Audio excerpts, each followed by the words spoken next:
Assalamualaikum warahmatullahi wabarakatuh. Perkenalkan, saya Destri Berumahan dengan NIM 0310203100.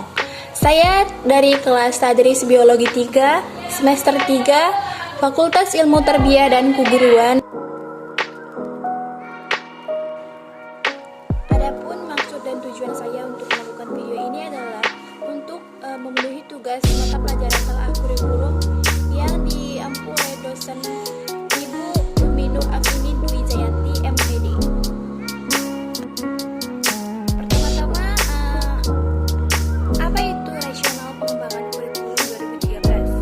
Rasional pengembangan kurikulum 2013 merupakan langkah lanjutan pengembangan kurikulum berbasis kompetensi yang telah dirintis pada tahun 2004 dan KTSP 2006 yang mencakup kompetensi, sikap, pengetahuan, dan keterampilan secara terpadu.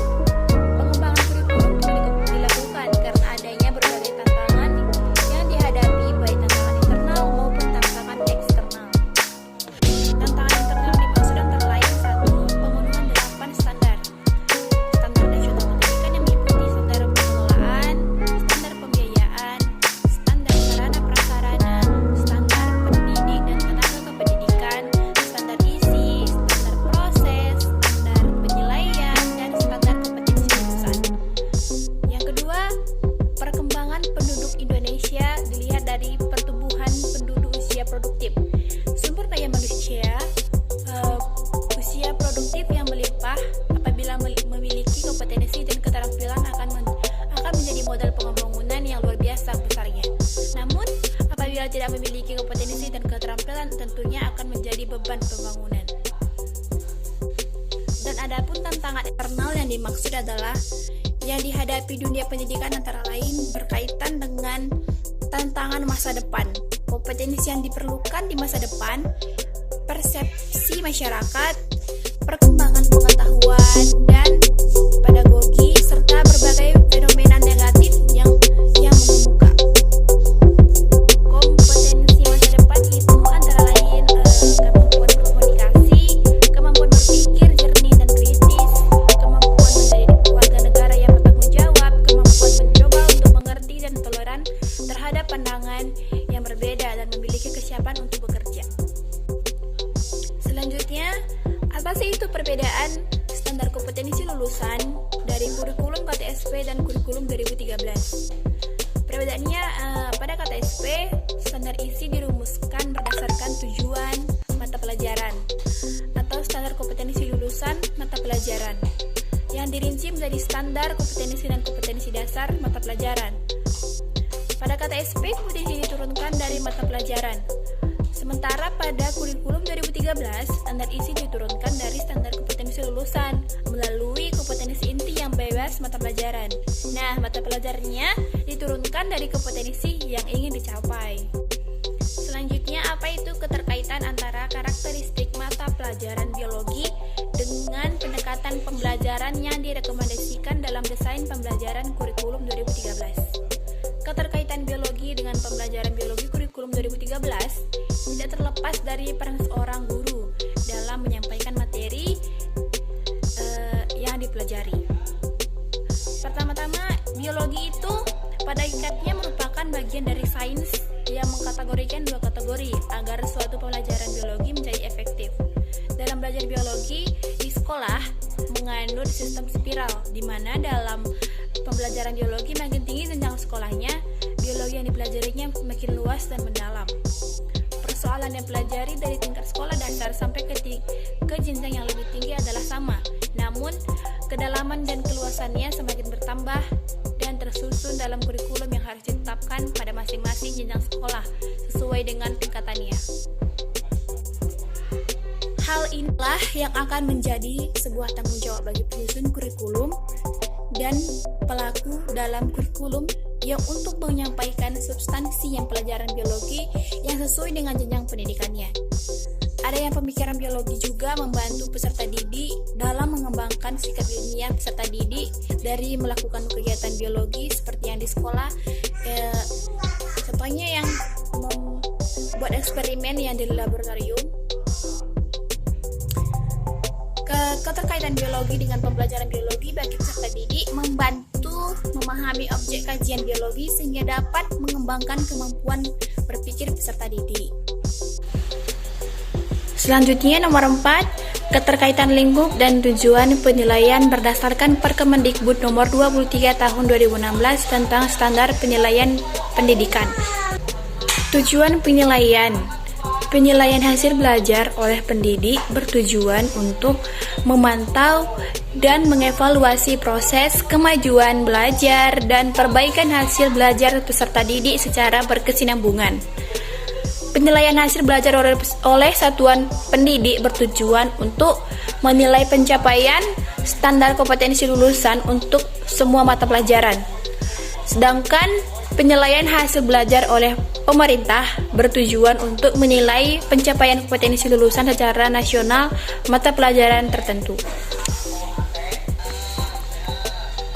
Penilaiannya tersebut bukan diambil dari sembarangan, diambil dari nilai-nilai begitu saja.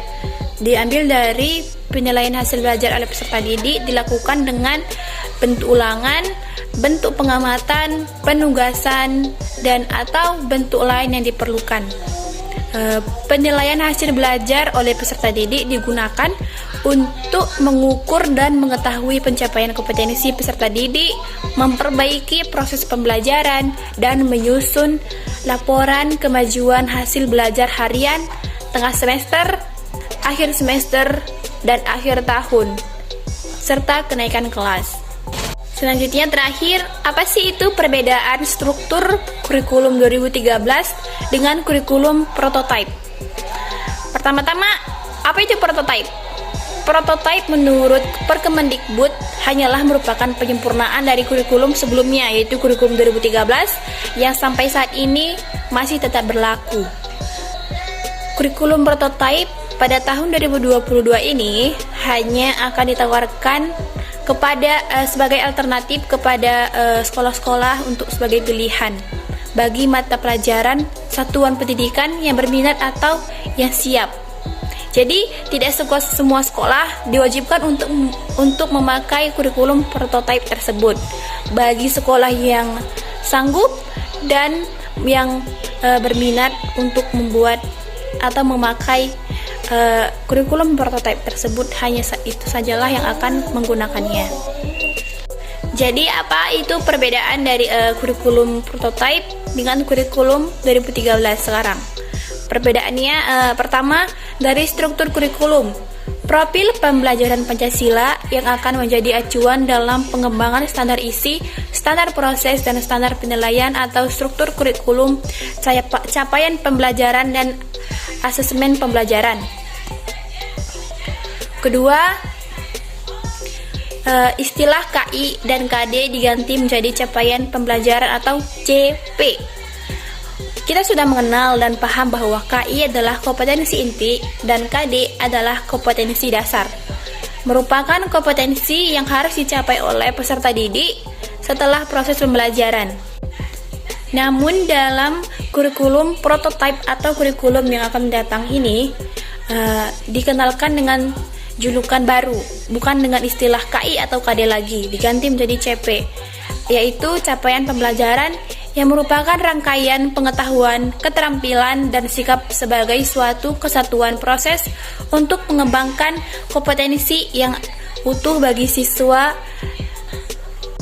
Konsekuensinya, asesmen yang dikembangkan akan mencangkut seluruh capaian pembelajaran yang telah ditetapkan sebelumnya. Ketiga, pembelajaran tematik yang sebelumnya hanya terbatas pada kelas 4, 5, dan 6 SD. Namun pada kurikulum prototipe pembelajaran tematik bisa diterapkan pada jenjang SMP dan SMA. Sebaliknya pada jenjang SD juga bisa dilakukan pembelajaran berbasis mata pelajaran, bukan tematik semata. Keempat, jumlah jam pembelajaran ditetapkan per tahun. Jika dalam kurikulum 2013 kemarin, jumlah jamnya ditentukan per minggu. Kalau sekarang jumlah jam yang dilakukan adalah per tahun. Jadi, dalam mengatur pelaksanaan kegiatan pembelajaran, suatu mata pelajaran bisa diajarkan pada semester ganjil atau dapat dilakukan pada sebaliknya, selama bukan merupakan persyaratan atau bahan ajar yang bersifat vertikal. Kelima, pembelajaran kolaboratif. Penerapan pembelajaran kolaboratif terbentuk proyek bertujuan mengembangkan profil belajar Pancasila melalui pengembangan pembelajaran atau experiential learning dan pengintegrasian kompetensi esensial yang dipelajari peserta didik dan berbagai disiplin ilmu. Keenam, mata pelajaran TIK atau Teknik Informatika dan Komunikasi. Diajarkan kembali. Dulu kan pada kurikulum 2013 kemarin TIK dihilangkan. Sedangkan pada kurikulum yang mendatang ini TIK akan kembali digunakan tapi dengan istilah yang berbeda, yaitu informatika yang akan diajarkan mulai dari jenjang SMP.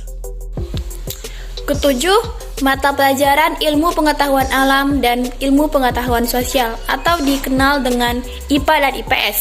Pada kurikulum 2013 kemarin, IPA dan IPS pada jenjang kelas 4 dan 5 dan 6 selama ini berdiri sendiri. Pada kurikulum prototipe yang akan datang akan diajarkan secara bersamaan melalui IPAS. Selanjutnya di SMA, sebelumnya terdapat penjurusan seperti IPA dan IPS dan juga bahasa. Pada kurikulum prototipe yang akan datang ada sedikit perubahan. Di kelas 10, pelajar hanya menyiapkan diri untuk menentukan pilihan mata pelajaran di kelas 11 dan kelas 12. Di kelas 11 dan 12, pelajar mengikuti mata pelajaran dari kelompok mata pelajaran yang wajib dan memilih mata pelajaran kelompok seperti MIPA, IPS, bahasa, dan keterampilan vokasi sesuai minat dan bakat setiap siswa. Baiklah, sekian yang dapat saya sampaikan. Saya tutup video ini dengan mengucapkan alhamdulillah. Wassalamualaikum warahmatullahi wabarakatuh. Terima kasih.